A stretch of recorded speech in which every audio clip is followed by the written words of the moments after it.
గురుగారి అనుమతితో కొనసాగిద్దాం. ఉషస్థ బ్రాహ్మణం సమీక్ష. బ్రహ్మాండాన్ని, వ్యష్టి సమిష్టి రూపమైనటువంటి పరమాత్మని వాయువుగా తెలుసుకున్నాం. ఆ తర్వాత ఉషస్థ బ్రాహ్మణంలో వచ్చాం. 3వ అధ్యాయం 4వ బ్రాహ్మణం 1వ మంత్రం. అథ హైనం ఉషస్థః చక్రాయణః ప్రపచ్చ. అటు తరువాత చక్రుని కుమారుడు ఉషస్థుడు ఈ యాజ్ఞవల్కుడిని ప్రశ్నిస్తున్నారు. యాజ్ఞవల్కేతి హోవాచ. ఓ ఈ యాజ్ఞవల్కాన్ని సంబోధించి ఇట్లు ప్రశ్నించెను. యత్ సాక్షాత్ అపరోక్షాత్ బ్రహ్మ య ఆత్మా సర్వాంతరస్థం మే వ్యాచక్ష్వేతి.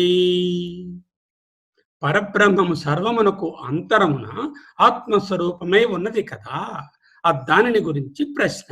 ఈ విషయమును నాకు విశదీకరించి చెప్పండి. మే వ్యాచక్ష్వేతి. ఏ విషయములు?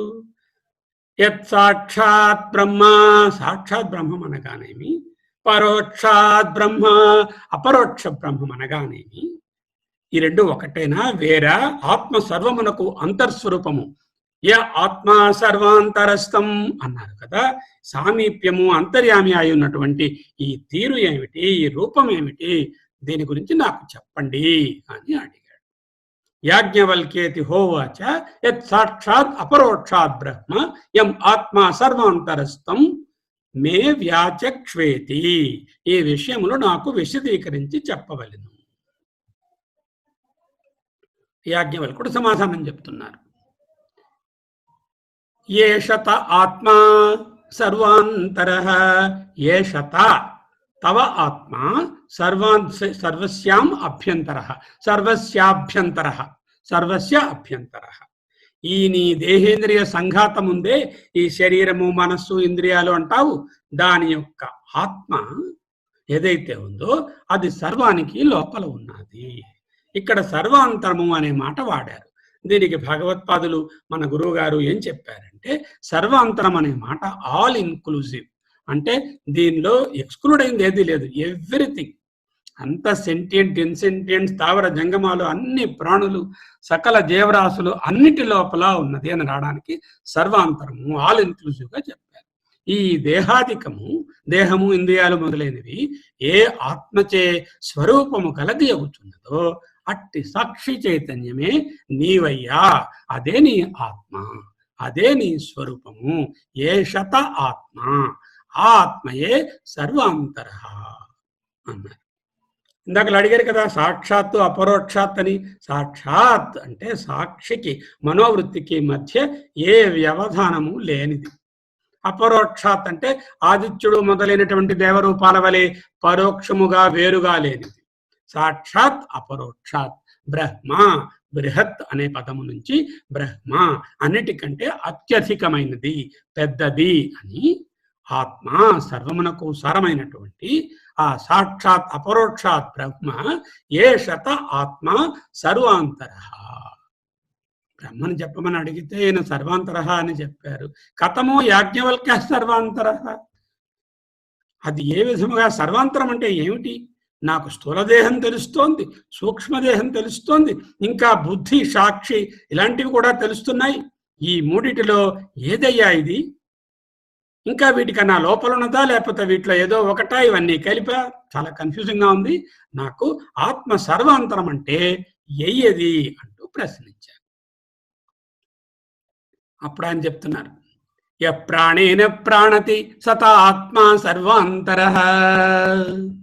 దేని చేతనైతే నీ ముఖము, ముక్కుల యందు సంచారం ఉన్నటువంటి ఈ ప్రాణవాయువు కదిలించబడుతున్నాదో, అంటే నువ్వు గాలి పీల్చి ఏ విధంగా జీవిస్తూ ఉన్నావో, దేహములో ప్రాణవాయువు వ్యాపార తత్వమైనదో, అది ఏ విజ్ఞానమైనటువంటి సర్వాంతర్యామి అయినటువంటి నీ ఆత్మ. సత ఆత్మ సర్వాంతరః యః ప్రాణేన ప్రాణతి. దేనిచే సా తే ఆత్మ సర్వాంతరః. సర్వాంతర్యామి అయినటువంటి నీ ఆత్మ అది సర్వాంతర్యామి. దేనిచే వాయువు అపానత్వమును పొంది అపాన వాయువుగా సంచరిస్తున్నదో అది ఏ సర్వాంతర్యామి అయినటువంటి నీ ఆత్మ. యో అపానేన అపానితి సత ఆత్మ సర్వాంతర. మళ్ళీ ఏమన్నారు నెక్స్ట్, వ్యానేన వ్యానితి సత ఆత్మ సర్వాంతర. దేనిచే ప్రాణము వ్యానవాయువుగా వ్యాపకత్వాన్ని అంటే వ్యానాన్ని నిర్వర్తిస్తూ శరీరం అంతా సంచరిస్తూ ఉంటుందో అదే సర్వాంతర్యామి అయినటువంటి నీ ఆత్మ.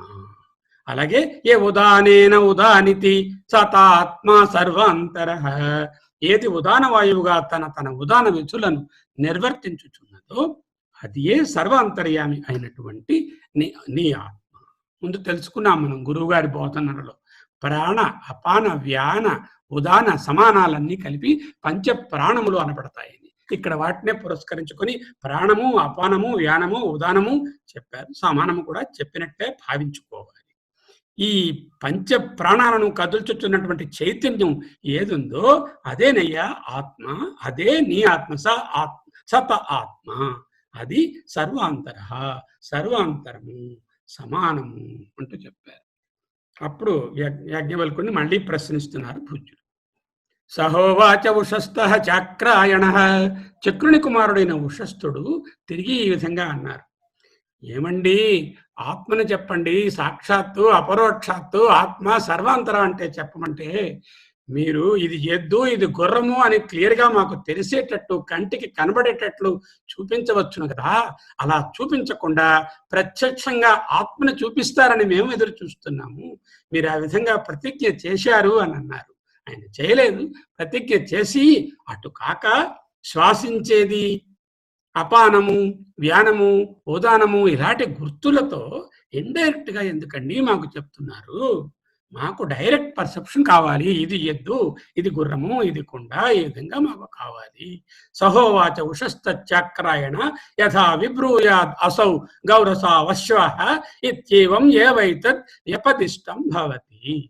ఒక మాట కూడా భగవత్పాదులు రాశారు, ఒకవేళ మీకు తెలియనిచో ఆవులను మళ్లించుకొని పోవడం అనేటటువంటిది పేరాస కాదా? మరి మీకు బ్రహ్మజ్ఞానం ఉందని అన్నారు కదా, అప్పుడు బ్రహ్మజ్ఞానం ఉంటే ఈ విషయం తెలియాలి కదా, మీరు చూపించాలి కదా.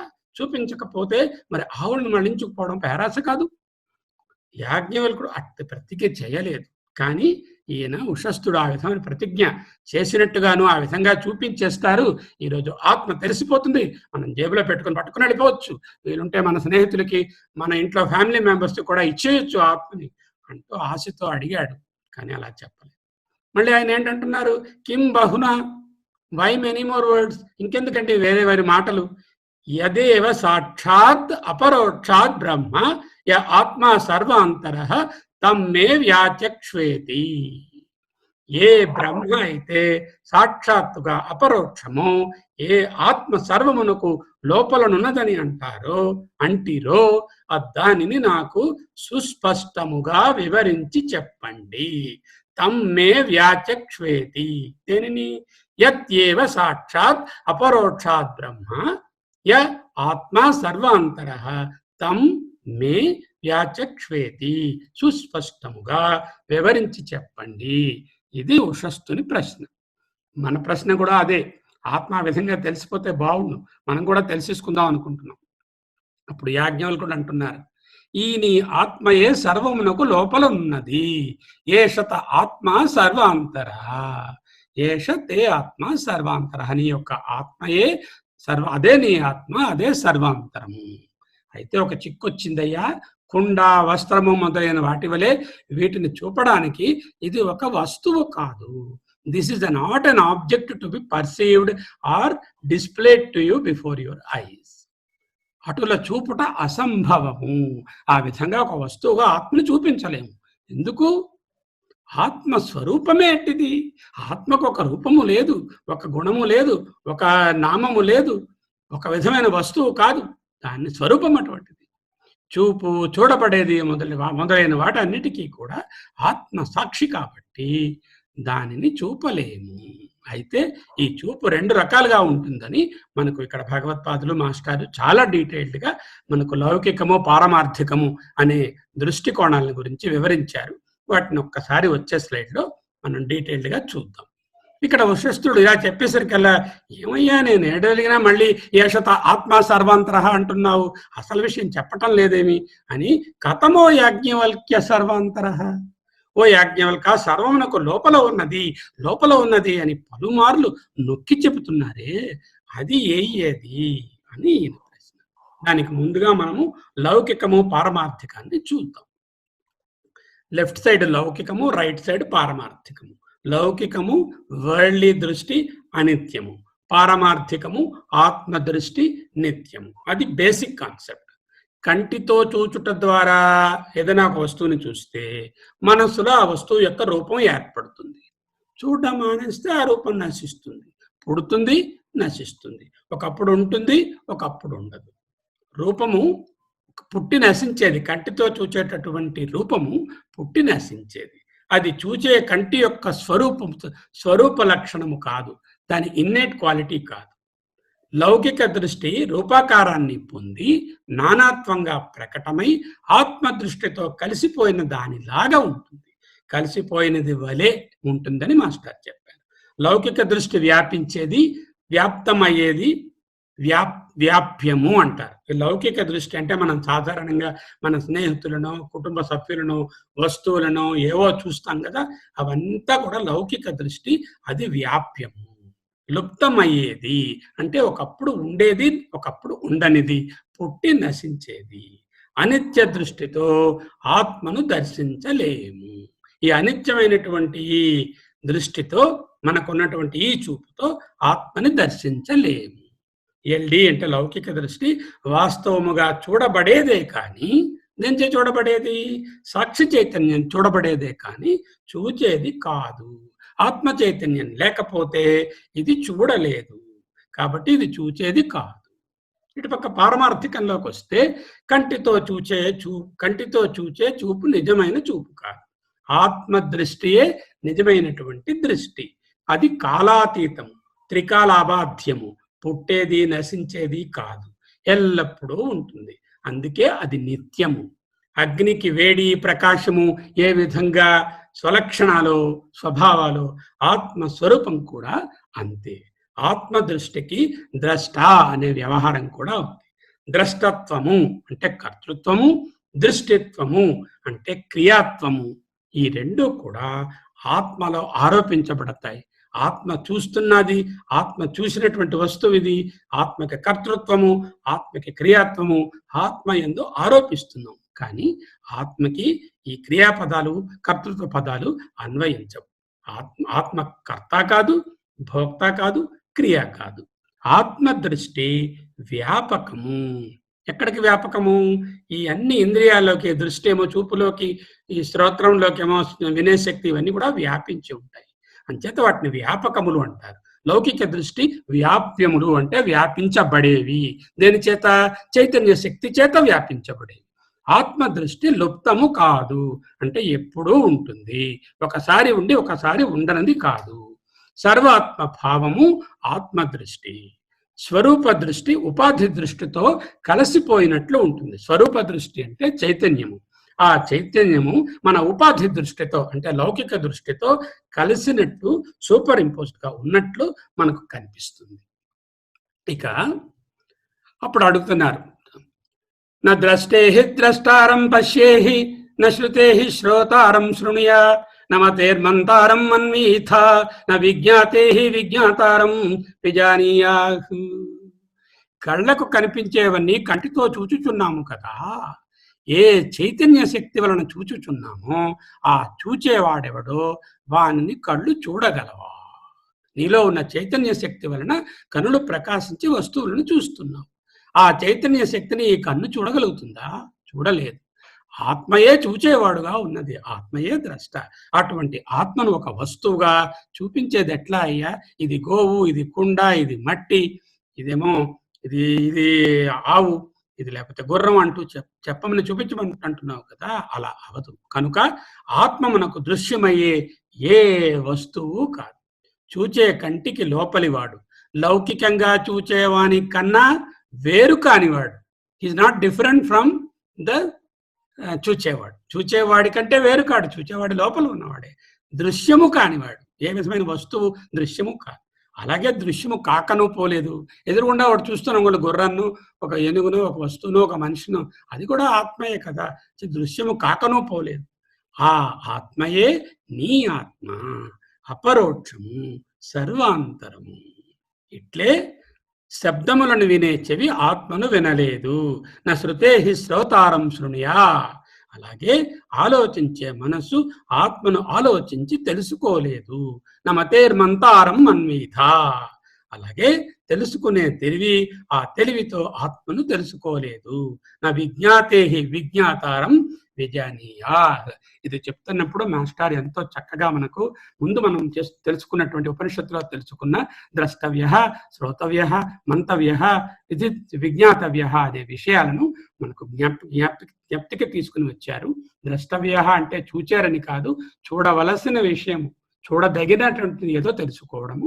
ఆ తెలుసుకుని శ్రోతవ్య అంటే గురుముఖంగా శాస్త్రముల నుంచి దానిని వినడము, పలుమారులు విని దానిని మంతవ్య అంటే మననము చేయడము, దానిని మెడిటేట్ చేయడం, కాంటెంప్లేట్ చేయడము.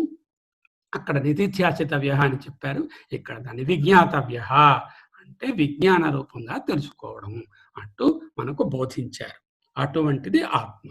అయితే బోధింపబడిన ఇక్కడ ఆత్మ చైతన్యం యొక్క సాక్షి కంటి చూపుకి డిఫరెన్సెస్ ఏమిటంటే, లౌకిక ఇక్కడ ఒక విధం చెప్పారు మనకి, ద్రష్టే ద్రష్టారం పశ్య అనే విషయాన్ని చెప్పారు.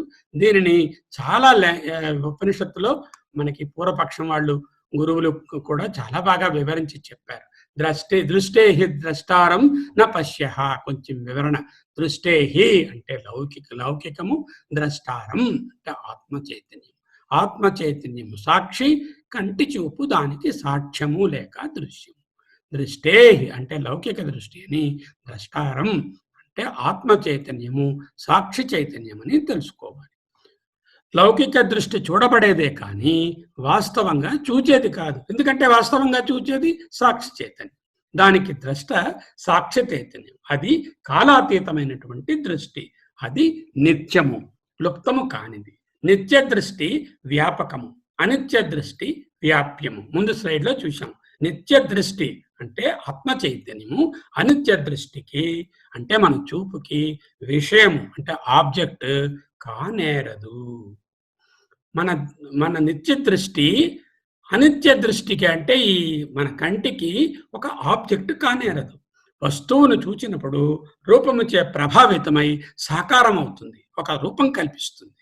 ఆ చూపు తనను గాని, తనను వ్యాపించి ఉండే సాక్షి చైతన్యాన్ని గాని వ్యాపించలేదు. ఎందుకంటే ఇది వ్యాప్యమే గాని వ్యాపకము కాదు కాబట్టి, అంటే తెలుసుకొనలేదు. అందుకే ఆవుని, గుర్రాన్ని, కొండని, ఇంకొకరిని చూచినట్లుగా ఆత్మని చూడలేము. ఇక్కడ పూర్వపక్షం వాళ్ళు దృష్టే ద్రష్టారం అనడంలో ద్రష్టారం అన్న కర్తగాను, దృష్టి అంటే కర్మగాను చాలాసేపు వాదించారు. దానిని మనకు భగవత్పాదులు ఖండించిన విధానాన్ని మనకి చక్కగా ఎక్స్ప్లెయిన్ చేశారు మాస్టారు. అది సరికాదు. అలాగాని వాళ్ళు అన్నట్లయితే దృష్టి అనే షష్ట్యంత పదాన్ని వ్యర్థమని వాళ్ళు గ్రహించలేదు. వాళ్ళు ఒకవేళ పునరుక్తి అను, లేక ముఖ్యమైనది కాదు అన్ఇంపార్టెంట్ అను, లేక ఉచ్చారణ పొరపాట్లు వాళ్ళు అలా మరొకసారి అన్నారి అను అనాదరము చేతురు. They don't pay any importance, they neglect that repetition అని అనడం సరికాదు.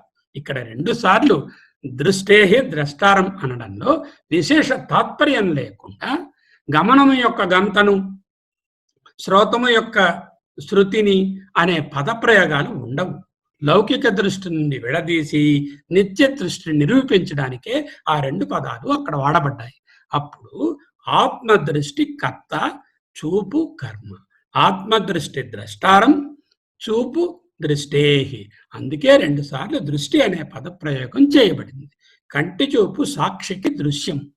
సాక్షి అంటే ఆత్మ చైతన్యం, దానికి దృశ్యం ఏది? కంటి చూపు. అదే యుక్తియుక్తమైనటువంటి భావన అంటూ భగవత్పాదులు బోధించారు. కూటస్థ చైతన్యము ఆత్మ దృష్టి మార్పు లేనిది, అది లుప్తము కానిది, అది నిత్యము. ఇదే దృష్టే ద్రష్టారం న పశ్య అనే దాంట్లో దృష్టే అంటే లౌకికమని, ద్రష్టారం అంటే ఆత్మ చైతన్యమని, ఆత్మ చైతన్యం సాక్షి అని, కంటి చూపు దానికి సాక్ష్యము లేక దృశ్యమని మనము అర్థం చేసుకోవాలి. ఆ విధంగా మనకు మాస్టర్ బోధించారు. ఇక్కడ ఏషత ఆత్మ సర్వాంతర అత అన్యత్ ఆర్తం. చివరి స్లైడ్కి వచ్చాం. అయ్యా ఓ ఉషస్థ, ఈ నీ ఆత్మ సర్వమునకు లోపల ఉన్నది. ఏష తే ఆత్మ సర్వాంతర. అయినటువంటి నీవు, అంటే నేను ఉషస్థుడిని ప్రశ్నిస్తున్నాను అనుకుంటున్నావు కదా, ఈ దేహాభిమానం ఉన్నటువంటి నీ యొక్క ఆత్మ, ఇప్పుడు మనం చెప్తున్నదే ఆత్మ, అది సర్వమునకు లోపలనున్నది. అది ఏ సర్వాత్మ, అదే సర్వాంతర. దానికంటే భిన్నమైనది ఏదైనా నువ్వు ఊహిస్తే, ఎక్స్పెక్ట్ చేస్తే, ఉన్నాదని అనుకుంటే అది నశించేదే. అత అన్యత్ ఆర్తం. నిన్న వివరించారు గురువుగారు ఆర్తం అనే పదం ఏ విధంగా ఉత్పత్తి అయినది అనే విషయాన్ని. అన్యదార్థం, అత అన్యత్ ఆర్తం. ఈ ఆత్మ కంటే భిన్నమైనటువంటి కార్యమైన శరీరం గాని, ఈ కరణాలు అంటే ఇంద్రియ రూపమైనటువంటి సూక్ష్మ శరీరం గాని ఆర్తం వినాశియే అన్యద్ ఆర్తం. కూటస్థము ఆత్మ ఒక్కటియే అవినాశి అంటూ ఆయన బోధించారు ఉషస్థుడికి. తతః అప్పుడట్లు ఉషస్థ ఆ చక్రుని చక్రాయణ చక్రుని పుత్రుడకు ఉషస్థుడు ఆత్మతత్వాన్ని, ఆత్మ యొక్క సర్వాంతరత్వాన్ని యాజ్ఞవల్కుడు చక్కగా నిరూపించి బోధించడంతో ఉపరరామ మిన్నకుండెను. ఇది మనం నేర్చుకున్న అంశాలు. బృహదారణ్యకోపనిషత్ అధ్యయనం ఉషస్థ బ్రాహ్మణం సమీక్ష సమాప్తం. రాళ్లపల్లి గురువు గారికి అనేకానేక ప్రణామములు. సర్వం పరమేశ్వరార్పణం అస్తు. దోషములన్నీ నావి సరిద్దామని గురువులను ప్రార్థిస్తున్నాను. నమస్కారం.